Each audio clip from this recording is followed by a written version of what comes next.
Good morning everyone. आज के video में आप पाठ 6 कलिंग विजय के प्रश्नोत्तर लिखेंगे।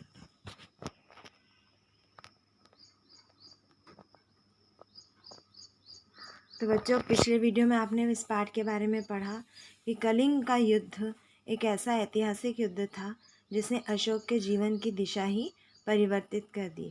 उसे एक क्रूर और निर्दयी राजा से एक महान सम्राट अशोक बनाने में कलिंग युद्ध की महत्वपूर्ण भूमिका रही है। आज के वीडियो में आप इस पाठ के प्रश्नोत्तर लिखने जा रहे हैं। सोचिए और बताइए। प्रश्न नंबर 1, सम्राट अशोक कौन थे? सम्राट अशोक बिंदुसार के पुत्र और मगध के राजा थे। प्रश्न नंबर 2, अखंड भारत का सपना किसने देखा था? इसका उत्तर है अखंड भारत का सपना सम्राट अशोक के दादाजी चंद्रगुप्त मौर्य ने देखा था। प्रश्न 3, पाठ के अंत में सम्राट अशोक ने बौद्ध धर्म को क्यों अपनाया? इसका उत्तर है कलिंग पर विजय प्राप्त करने की अपनी जिद को पूर्ण करने के लिए अपने द्वारा किए गए नरसंहार को देखकर अशोक का मन विचलित हो गया। अपने हृदय को शांत करने के लिए अशोक ने बौद्ध धर्म अपनाया।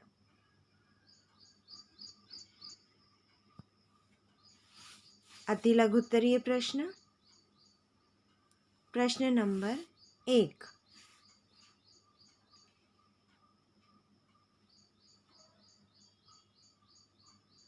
सम्राट अशोक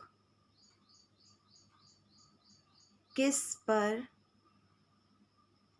विजय प्राप्त करना चाहते थे? बच्चे, इस प्रश्न का उत्तर है सम्राट अशोक कलिंग पर विजय प्राप्त करना चाहते थे। प्रश्न नंबर 2, अशोक के दादाश्री का क्या नाम था? इसका उत्तर है अशोक के दादाश्री का नाम चंद्रगुप्त मौर्य था। अति लघुत्तरीय प्रश्न। प्रश्न नंबर 3, पद्मावती कौन थी? बच्चे, इस प्रश्न का उत्तर है पद्मावती कलिंग की राजकुमारी थी।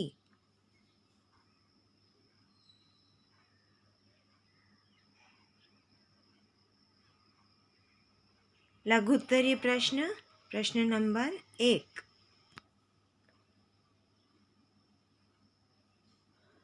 सम्राट अशोक ने कलिंग के किसानों के साथ कैसा व्यवहार किया और क्यों?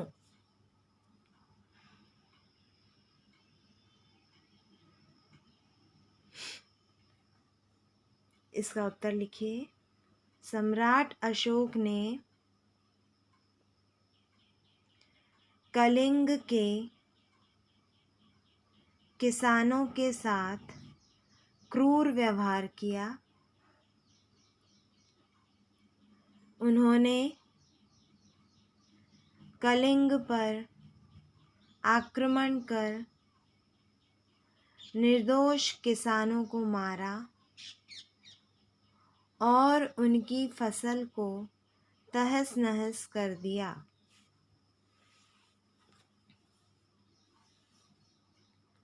प्रश्न नंबर 2, पद्मावती ने अपना परिचय देते हुए अशोक से क्या कहा?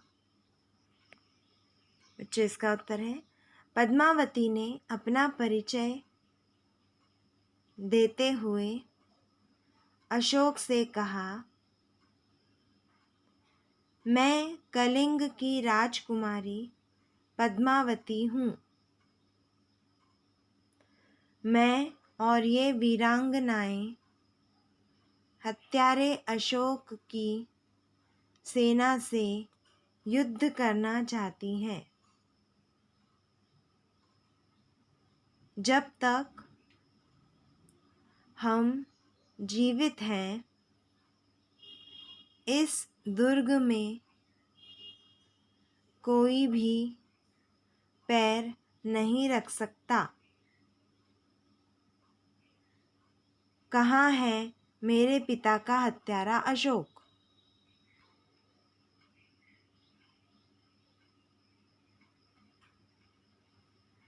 प्रश्न नंबर 3, स्त्रियों को सैनिक वेश में देखकर सम्राट अशोक ने क्या प्रतिज्ञा ली? बच्चों, इस प्रश्न का उत्तर लिखिए। स्त्रियों को सैनिक वेश में देखकर सम्राट अशोक ने अपने शस्त्र त्याग दिए और कभी भी कोई युद्ध न करने और हथियार न उठाने की प्रतिज्ञा ली।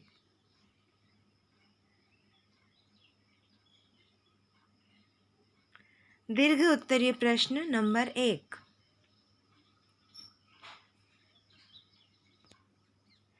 अंत में सम्राट अशोक स्वयं को दोषी मानते हुए सिर झुकाकर पद्मावती से क्या कहते हैं?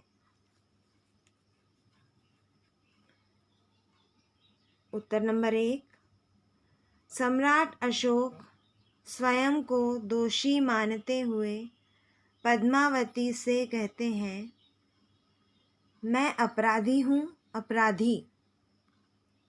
राजकुमारी, मुझसे बदला लीजिए, मेरी प्रतिज्ञा अटल है,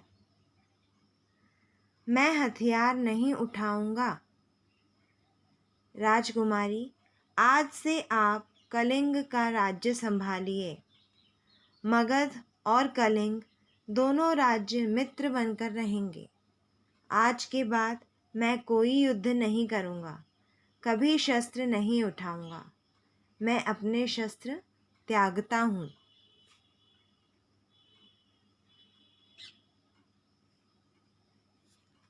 दीर्घ उत्तरीय प्रश्न नंबर 2, तीसरे भाग में जीवन में शांति पाने के उद्देश्य से अशोक किससे मिले और उन्होंने अशोक को क्या रास्ता दिखाया?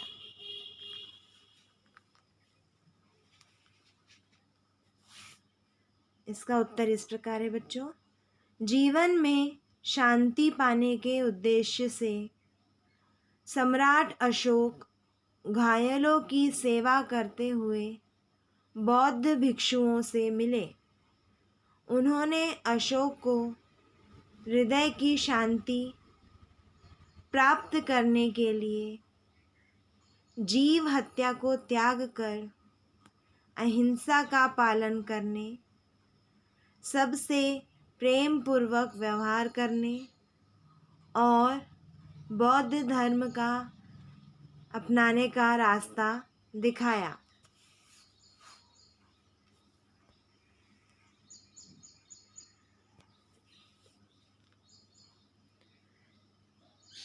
पाठ से आगे प्रश्न नंबर 1, सम्राट अशोक किस वंश के राजा थे और उस वंश के संस्थापक कौन थे?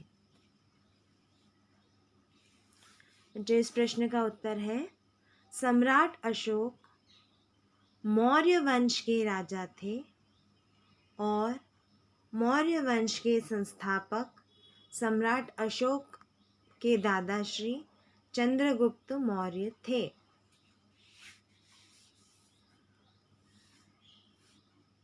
प्रश्न नंबर 2, कलिंग विजय पाठ के आधार पर बताइए कि हिंसा के मार्ग पर दौड़ रहे लोगों का हृदय परिवर्तन करने के लिए क्या करना चाहिए। बच्चे, इस प्रश्न का उत्तर है, हिंसा के मार्ग पर दौड़ रहे लोगों का हृदय परिवर्तन करने के लिए हमें अहिंसा को अपनाना चाहिए। अहिंसा, प्रेम, शांति, सौहार्द और सद्भावना आदि गुणों को अपनाकर तथा प्रेम पूर्वक व्यवहार द्वारा हिंसक प्रवृत्ति वाले व्यक्ति का हृदय परिवर्तित किया जा सकता है। अतः हमें ऐसे व्यक्तियों के मन में इन गुणों का विकास करना चाहिए जिससे वे भी अहिंसा के मार्ग पर चलने लगे और समाज में शांति व सद्भावना कायम रह सके। अतिरिक्त प्रश्न नंबर 1,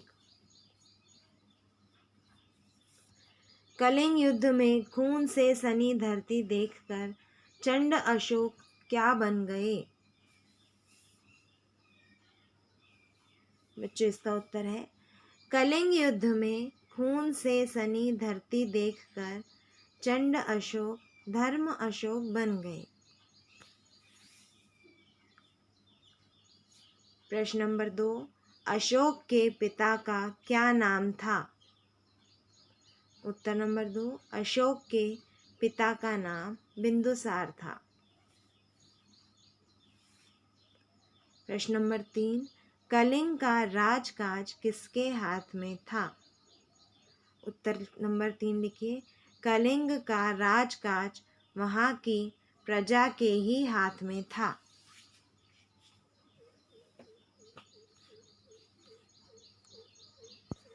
प्रश्न नंबर 4, अशोक के दादा श्री चंद्रगुप्त मौर्य ने, यहाँ पे ने कर लीजिएगा, ने क्या स्वप्न देखा था। प्रश्न नंबर 4, अशोक के दादा श्री चंद्रगुप्त मौर्य ने अखंड भारत का स्वप्न देखा था। प्रश्न नंबर 5, कलिंग युद्ध कितने वर्षों तक चला। तो इस प्रश्न का उत्तर है, कलिंग युद्ध लगभग 4 वर्षों तक चला। प्रश्न नंबर 6, कलिंग युद्ध के पश्चात सम्राट अशोक किस धर्म की शरण में गए। उत्तर नंबर 6, कलिंग युद्ध के पश्चात सम्राट अशोक बौद्ध धर्म की शरण में गए।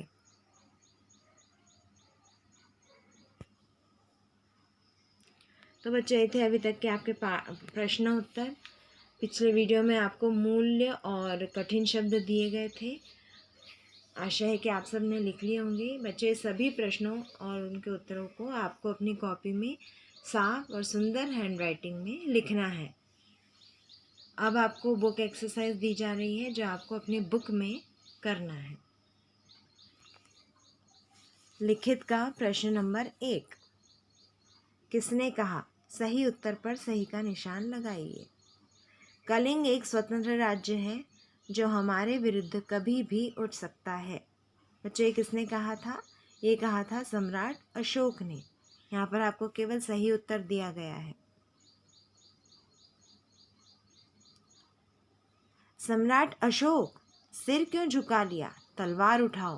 बच्चों, ये किसने कहा था, ये कहा था राजकुमारी पद्मावती ने सम्राट अशोक से।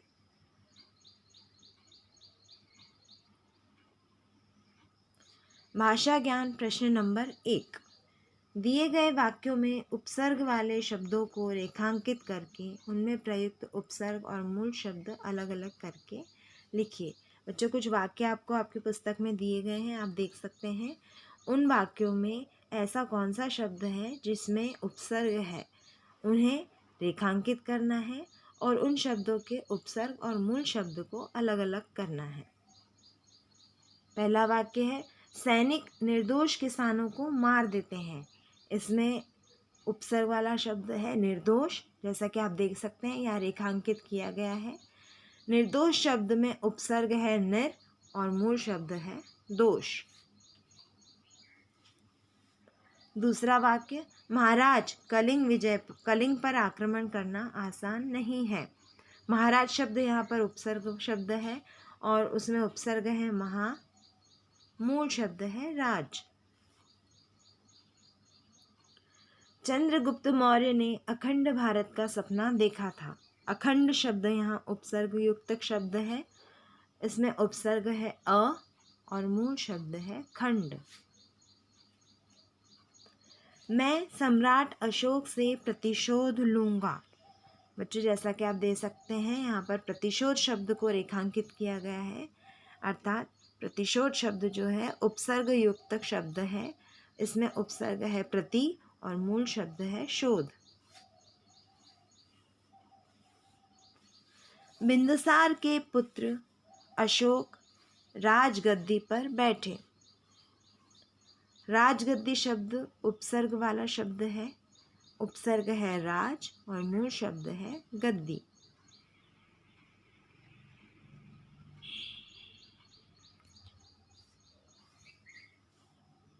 बच्चों, ये रिपीट हो गया यहाँ पर। अशोक ने अहिंसा का पालन करने का प्रण किया। अहिंसा शब्द उपसर्ग युक्त शब्द है, इसमें उपसर्ग है अ और मूल शब्द है हिंसा।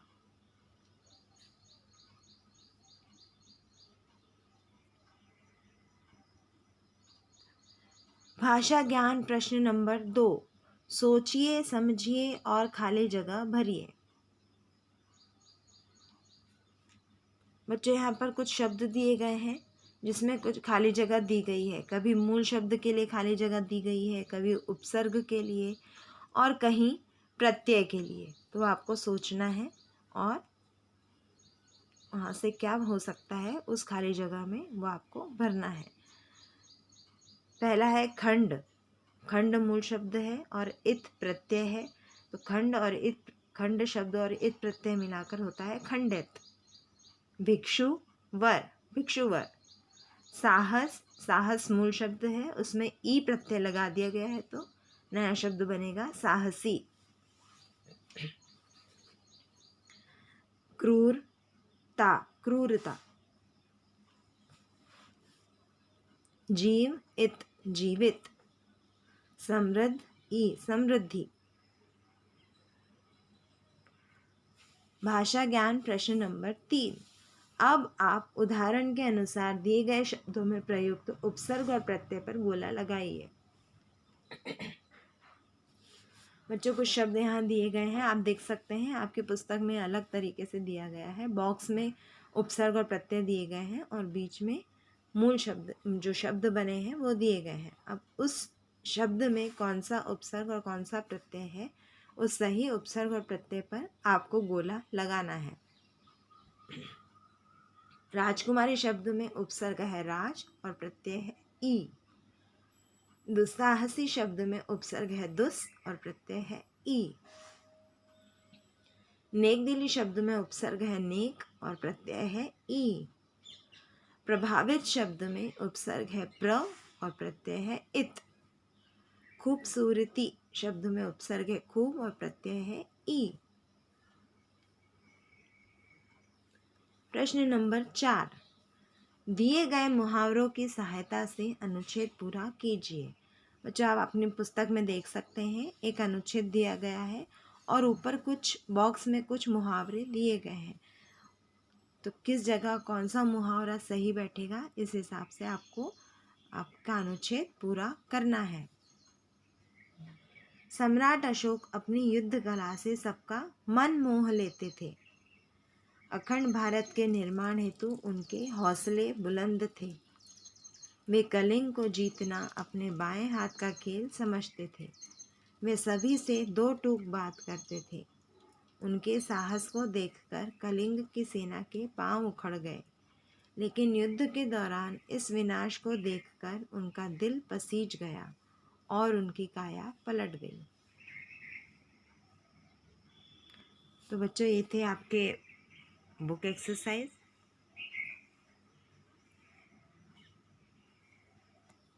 सभी प्रश्नोत्तर आपको अपनी उत्तर पुस्तिका कॉपी में लिखना है और बुक एक्सरसाइज आपको अपनी बुक में करना है। Thank you.